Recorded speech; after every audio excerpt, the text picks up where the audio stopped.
Então, o Toninho do Diabo é figura, maluco, doido, louco. Uma coisa que me deixa curioso, que você falou no início da conversa, é as paradas das magias.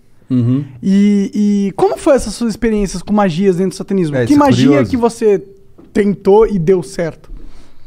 Tem...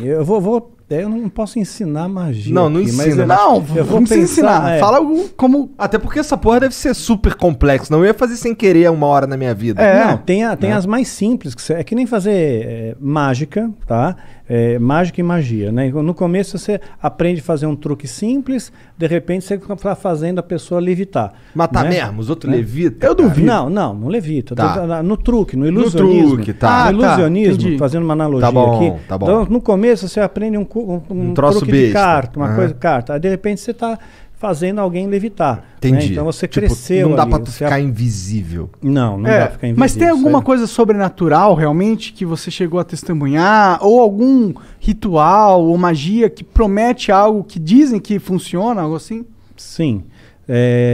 Muitas vezes eu lançava feitiço contra líderes religiosos, né? Porque eu não ia com a cara deles. Eu considerava eles meus inimigos, né? Na minha cabeça, né? Eu já estava doutrinado ali. Então, acalhava da pessoa, de repente, eu lançava um feitiço, a pessoa ficava doente muito doente mesmo, né? E a Bíblia diz que tem doenças que são causadas pelo diabo. Né? Então Jesus às vezes ele expulsava um demônio de uma pessoa, né? E aquele demônio estava causando uma doença naquela pessoa. Só que nem toda doença é do diabo, obviamente. Né? Então, se fosse assim, né? Para que medicina? Você vai para a igreja, todo mundo e pronto, Tá resolveu curado. o problema, está curado, né? Então nem toda, e também nem sempre Deus cura. Né? Então, às vezes a pessoa tem uma doença, ela acha que é do diabo, pôs na cabeça dela que é do diabo e que ela tem que fazer, sei lá, uma libertação, uma quebra de vinho, quebra de maldição hereditária, aquela coisa toda. E não é uma doença natural e Deus não vai curar ela. Não vai, por mais fé que ela tenha, Deus não vai curar. Tem alguns caras na Bíblia mesmo que morreram de doença, né? Aquele cara... Eliseu, quem mais? Morreu da doença que ele tinha. Eliseu, ele recebeu a porção dobrada de Elias, que era o profeta, que era o cara, que era o top das galáxias, né? Que fez o sol parar. Né, pois é. Então... Caralho, tá manjando, hein? Sua mãe contou muitas coisas. Pois é. Então, você vê quanta coisa que tem. Eu né? espero Então, que tenha sido Elias mesmo, não tenha falado merda. Então, Eliseu morreu da doença que ele tinha.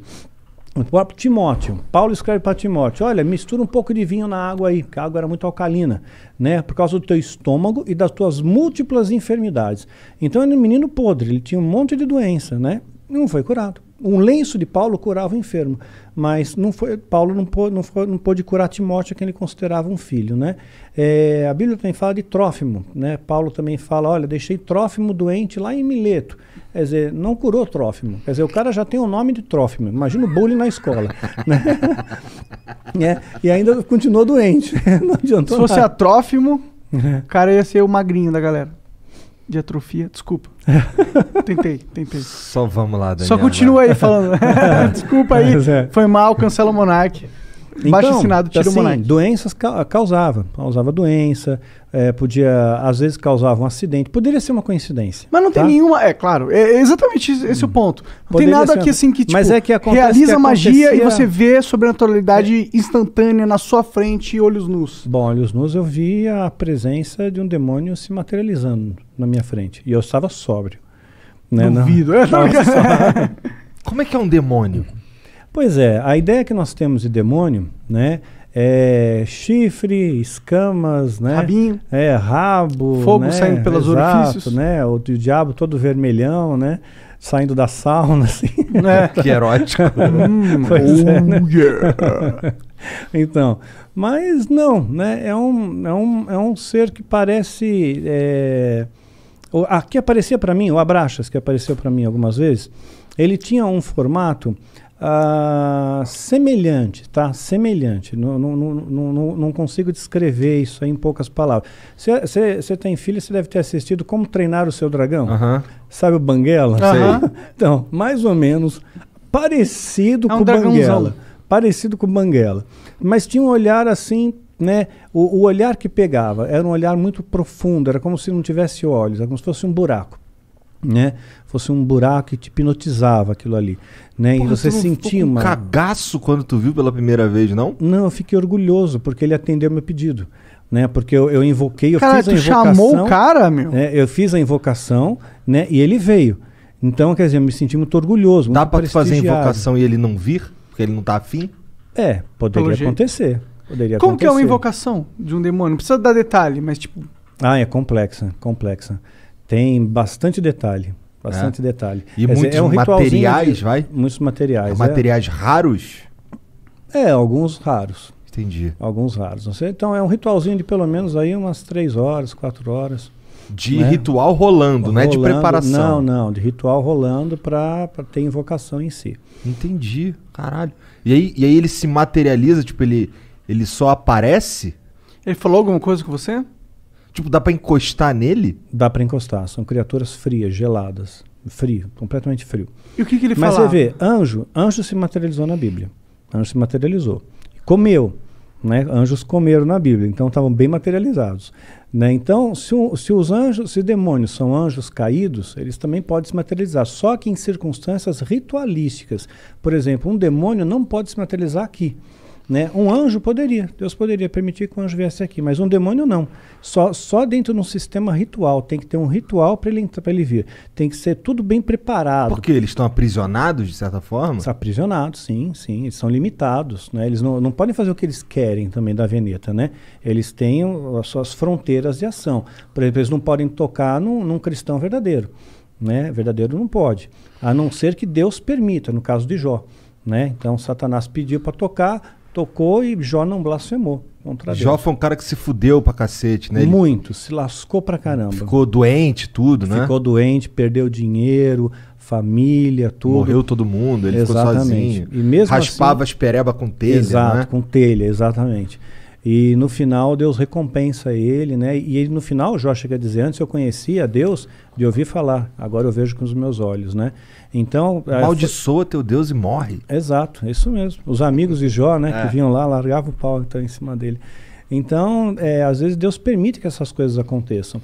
Então, teve gente que já falou para mim, falou, Daniel, perdeu teu filho, perdeu teu esposo, isso aí foi rechaçado pelo satanismo. Eu não vejo dessa maneira. Rechaçado em que sentido? O satanismo está me atacando com feitiço, com magia e causou esses efeitos, né?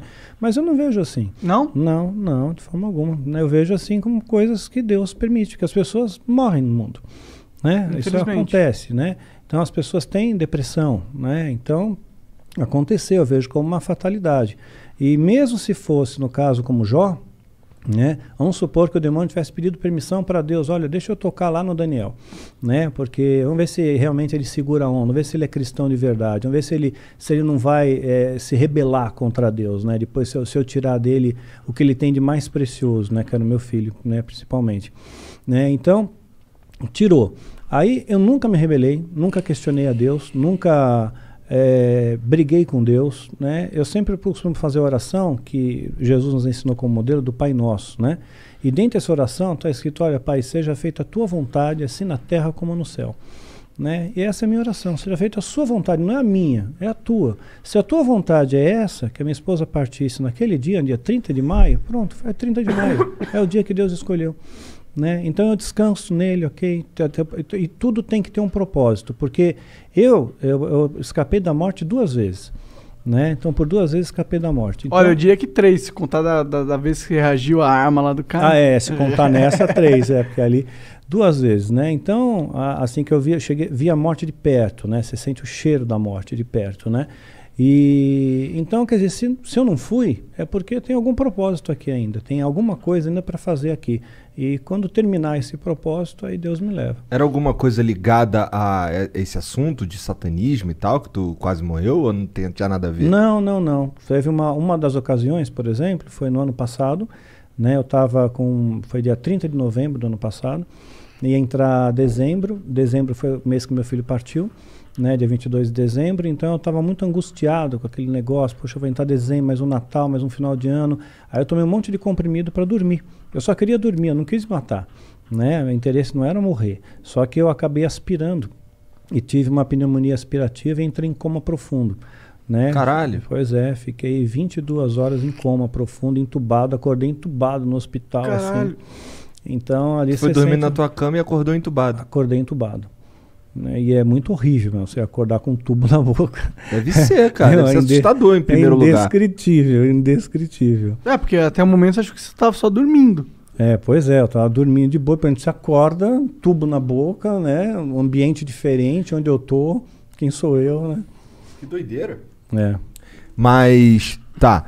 Pra que tu chamou o Abraxas, cara? Então, eu queria testar o ritual de invocação. Porque se eu conseguisse que ele aparecesse, eu ganharia méritos dentro da Irmandade. Tinha alguém testemunhando ali? Não tinha. Não tinha, mas a minha palavra valia porque supostamente esse demônio validaria essa palavra, né, para o sumo sacerdote. Né? Então eu fiquei muito orgulhoso com aquilo. Então a primeira coisa que eu perguntei para ele, né, eu toquei, para ver se era real, né, gelado, frio, né, e me olhava fixamente nos olhos, né, mas eu não conseguia olhar por muito tempo, né. Ele era da tua altura? Não, estava mais alto que eu, mas estava como se estivesse ajoelhado, sabe? Tá. Né? Como se estivesse ajoelhado, não, ajoelhado, sentado sobre os joelhos. Tá. Ele tinha quatro membros? Sim. Assim, o Banguela lá, ele não é bípede, mas ele era bípede? Sim, bípede. Entendi. Né? Sim, tinha pernas, braços, né? Sentou, né? Forte, braceletes que pareciam braceletes de ouro, era dourado, né? Não sei se de ouro de verdade, não. Tá. Né? Dá para morder assim, tipo assim. É para valer, né? E a única coisa que eu perguntei foi se os animais eles iam para o céu, né? Perguntei, os animais vão para o céu, né? Porque eu tinha essa preocupação, será que os animais vão para o inferno? O animal é bonzinho, ele não pode ir para o inferno. Então eles estão todos no céu, né? Eu só fiz essa pergunta, né? Sei lá, uma pergunta besta, né? Que veio na minha cabeça. Interessante a pergunta até. Mas eu fiquei no vácuo, eu não tomei resposta nenhuma e ele desapareceu. E olha lá, ele, porra, tu me chamou pra isso, meu irmão? Caralho! Deixa eu tomar no cu, Porra! Eu queria a porra da tua alma, não quero só um quiz aqui, eu sou o dicionário Aurélio da divindade, porra.